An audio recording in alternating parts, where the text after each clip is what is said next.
Central excise ക്വാർട്ടേഴ്സിൽ കേന്ദ്ര GST വകുപ്പ് ഉന്നത ഉദ്യോഗസ്ഥനും കുടുംബവും മരിച്ച സംഭവത്തിൽ അടിമുടി ദുരൂഹതയാണ്. അങ്ങേയറ്റം അപ്രതീക്ഷിതമായ വാർത്തയ്ക്കാണ് കഴിഞ്ഞ രാത്രി കൊച്ചി നഗരം സാക്ഷ്യം വഹിച്ചത്. കൊച്ചി കച്ചേരിപ്പടിയിലുള്ള central tax excise and customs ഓഫീസിലെ അഡീഷണൽ കമ്മീഷണറായ ജാർഖണ്ഡ് റാഞ്ചി സ്വദേശി മനീഷ് വിജയ്, സഹോദരി ശാലിനി വിജയ്, ഇവരുടെ അമ്മ ശകുന്തള അഗർവാൾ തുടങ്ങിയവരെ മരിച്ച നിലയിൽ കണ്ടെത്തുകയായിരുന്നു. കൂട്ട ആത്മഹത്യ എന്ന് തന്നെയാണ് പോലീസ് നിഗമനം. പോലീസ് എത്തി പരിശോധിച്ചപ്പോഴാണ് അമ്മയെയും മരിച്ച നിലയിൽ കണ്ടെത്തിയത്. 42 വയസ്സുള്ള മനീഷ് വിജയുടെ മൃതദേഹം ഹാളിനോട് ചേർന്നുള്ള വലത്തെ മുറിയിലും 35 വയസ്സുള്ള സഹോദരിയുടേത് വീടിന്റെ പിൻഭാഗത്തെ മുറിയിലും തൂങ്ങിയ നിലയിലുമായിരുന്നു. 80 വയസ്സിനോടടുത്ത് പ്രായമുള്ള മാതാവ് ശകുന്തള അഗർവാളിന്റെ മൃതദേഹം കട്ടിലിൽ ബെഡ്ഷീറ്റിട്ട് മൂടിയ നിലയിലായിരുന്നു. ഈ മൃതദേഹത്തിന് ചുറ്റും പൂക്കൾ വിതറിയിരുന്നു. തൊട്ടരികിൽ കുടുംബ ഫോട്ടോയും വെച്ചിരുന്നു. 3 പേരുടെയും മൃതദേഹങ്ങൾ പുഴുവരിച്ചിരുന്നു. മൃതദേഹങ്ങൾക്ക് 4 മുതൽ 5 ദിവസം വരെ പഴക്കമുണ്ടെന്നാണ് കരുതുന്നത്.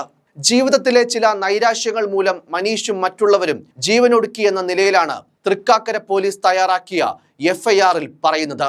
എന്നാൽ ഉത്തരം കിട്ടാത്ത പല ചോദ്യങ്ങളും ഇതിലുണ്ട്. വീടിന്റെ അടുക്കള ഭാഗത്ത് പേപ്പറുകൾ കത്തിച്ച നിലയിൽ കണ്ടെത്തിയിട്ടുണ്ട്. വീട്ടിൽ നിന്ന് കുറിപ്പ് കണ്ടെത്തിയെങ്കിലും ഇതിൽ മരണകാരണമില്ല.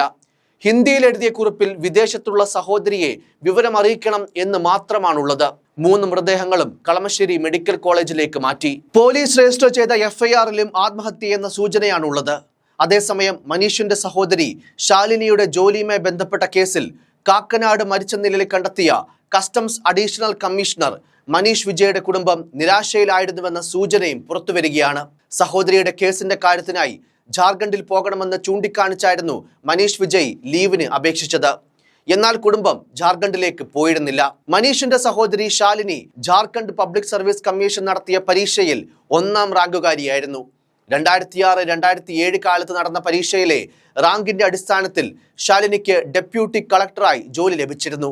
എന്നാൽ ഈ പരീക്ഷയിൽ വ്യാപകമായി ക്രമക്കേട് നടന്നുവെന്ന ആരോപണം ഉയർന്നതോടെ ജോലി നഷ്ടമാവുകയായിരുന്നു. കേസിൽ ശാലിനിയെ CBI കോടതി വിളിപ്പിച്ചിരുന്നുവെന്നും 15-നാണ് ഹാജരാകേണ്ടിയിരുന്നതെന്നും വിവരമുണ്ട്.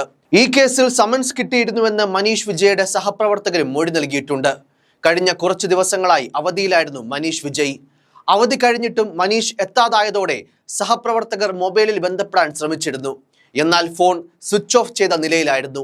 ഇതോടെ ഇന്നലെ വൈകിട്ട് സഹപ്രവർത്തകർ ക്വാർട്ടേഴ്സിലെത്തി പരിശോധിച്ചപ്പോഴാണ് മനീഷിനെയും ശാലിനിയെയും തൂങ്ങി മരിച്ച നിലയിൽ കണ്ടെത്തിയത്. തുടർന്ന് സഹപ്രവർത്തകർ പോലീസിൽ വിവരം അറിയിക്കുകയായിരുന്നു.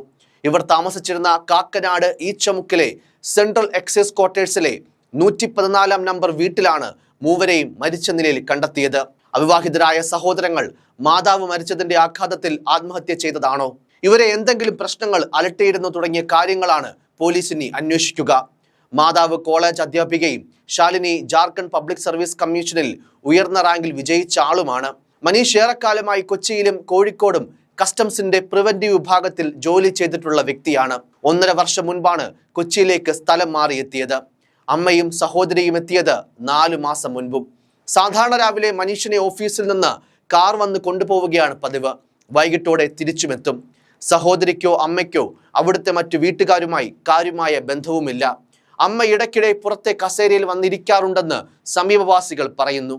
ഏറെക്കുറെ ഒറ്റപ്പെട്ട സ്ഥലത്താണ് ഇവരുടെ ക്വാർട്ടേഴ്സ് സ്ഥിതി ചെയ്യുന്നതും എന്നതുകൊണ്ട് തന്നെ മരിച്ച വിവരം പോലും ഈ ദിവസങ്ങളിൽ അയൽവാസികൾ ആരും അറിഞ്ഞില്ല. സമീപത്ത് കളിക്കാനെത്തിയ കുട്ടികൾ വീടിന് സമീപത്ത് നിന്ന് ദുർഗന്ധം വമിക്കുന്നതിനെ തുടർന്ന് ഇവിടെ വന്ന് നോക്കിയിരുന്നു.